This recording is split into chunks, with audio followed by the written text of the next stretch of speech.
Assalamualaikum warahmatullahi wabarakatuh. Selamat pagi rekan-rekan semua.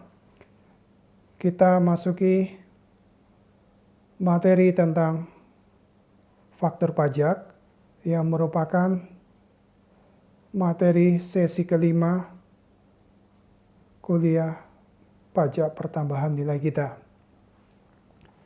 Saya mohon Anda membuka slide 81 sampai dengan 109 dan buku Bapak Untung Soekarji bab 5 halaman 83 sampai dengan 142.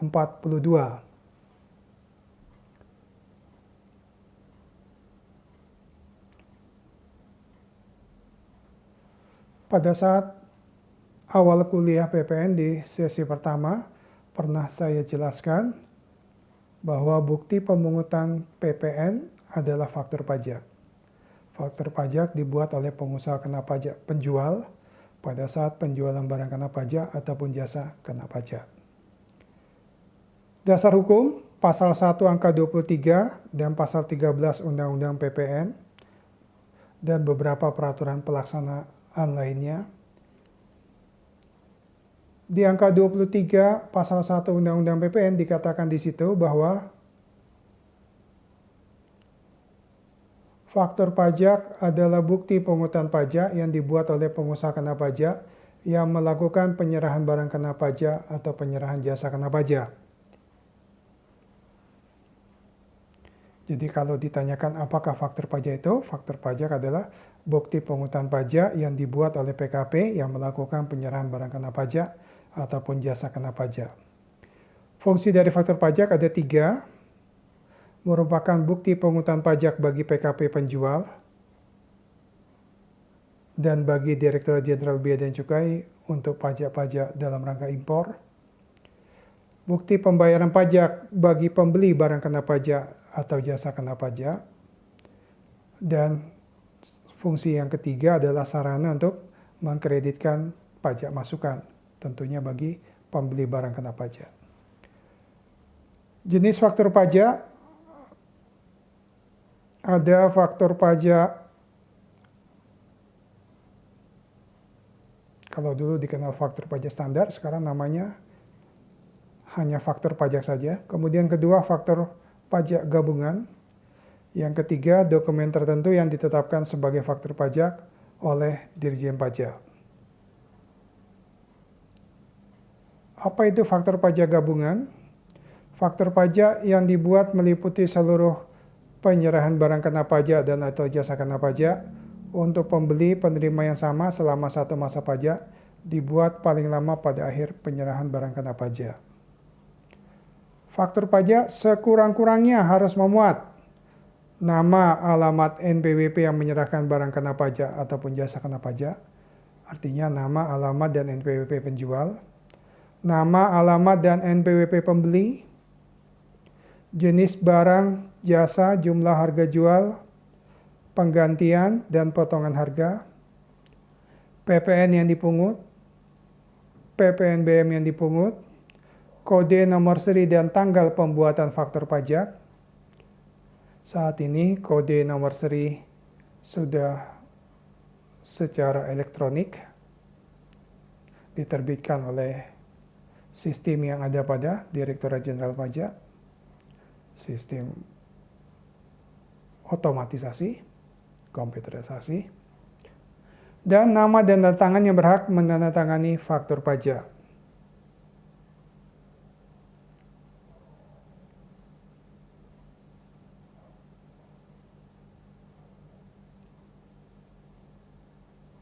Sedangkan dokumen tertentu sebagai faktur pajak antara lain PIB dan SSPCP untuk impor BKP, SSPCP, surat setoran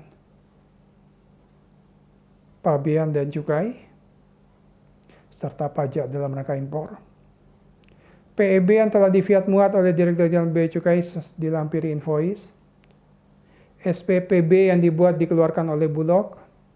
PNBP yang dibuat oleh Pertamina, tapi sekarang sudah tidak ada. Pertamina sudah membuat faktur pajak standar. Bukti tagihan atas penyerahan jasa telekomunikasi, kalau kita bayar telepon di Telkom ya, itu ada buktinya sendiri, bukti tagihan. Dan dokumen tertentu sebagai faktor pajak lainnya adalah tiket tagihan untuk surat muatan udara atau airway bill, SSP untuk pembayaran pemanfaatan barang kena pajak tidak berwujud dan atau jasa kena pajak dari luar daerah pabean, nota penjualan jasa untuk kepelabuhanan, bukti tagihan untuk perusahaan listrik negara.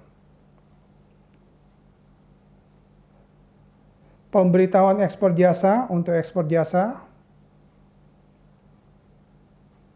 bukti tagihan atas penyerahan BKP dan JKP oleh perusahaan air minum, bukti tagihan atas penyerahan JKP oleh perusahaan perantara efek, dan seterusnya, dan seterusnya. Bisa kita lihat sendiri.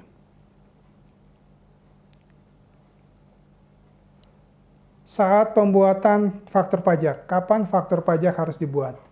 Pada prinsipnya, faktur pajak harus dibuat pada saat penyerahan barang kena pajak atau jasa kena pajak.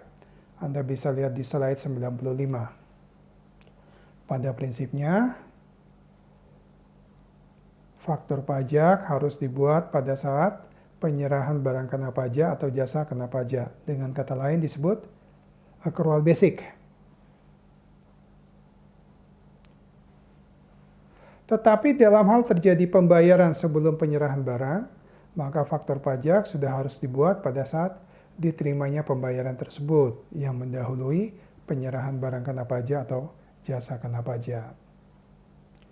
Bagaimana kalau ada jasa yang penyerahannya bertahap? Maka faktur pajak harus dibuat pada saat penerimaan pembayaran termin. Misalnya proyek-proyek konstruksi, itu kan tidak sekaligus diselesaikan, ada tahapan penyelesaian. Nah, ketika kontraktornya menagih 30%, 40%, maka PPN, faktur pajak, harus dibuat pada saat dilakukannya termin-termin pembayaran. Bagaimana kalau penyerahannya kepada pemungut PPN?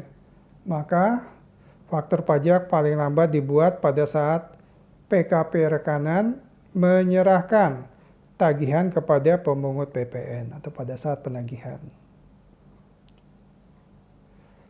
Bagaimana penyerahan dengan faktur gabungan? Faktur pajak gabungan sama aja dengan faktur pajak standar ya. Paling lambat pada akhir bulan penyerahan.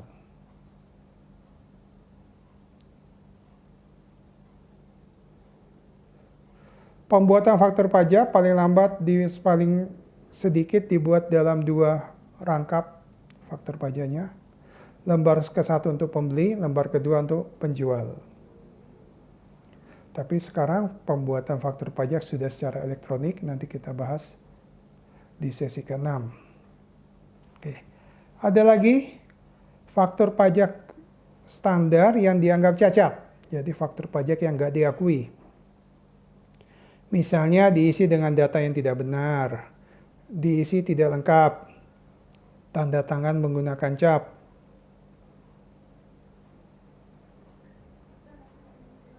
dibuat melampaui batas yang ditentukan lewat waktu 3 bulan, dibuat oleh pengusaha yang belum atau tidak dikukuhkan sebagai PKP, dan seterusnya, dan seterusnya.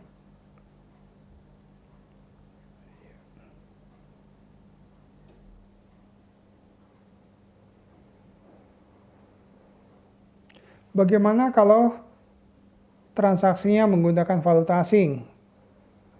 Maka faktur pajaknya bagaimana dibuatnya? Anda bisa lihat di slide 103.